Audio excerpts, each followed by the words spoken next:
same race that the Seagull flew into the windshield? Was that? Yeah. So, and and I read that the bird was half in, half out of the car. Yeah. And the windshield has splintered, so it didn't collapse. So I called him and I said, I just hit a bird on the back straight, and he's, guts all over the place, and the carcass is halfway in and halfway out of the car.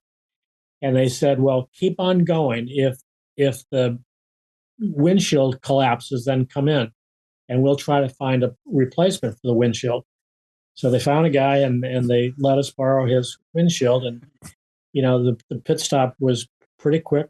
And so we continued on, and the rest is history. Was this some guy with a 911 out in the parking lot that you found his windshield? That's a hell of a story. I'd like to meet that guy. I'll tell you a funny story.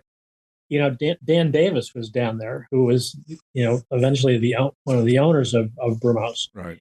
And they went to Dan to get his windshield because he had a 911S also. Right. Not a race car, but a street car.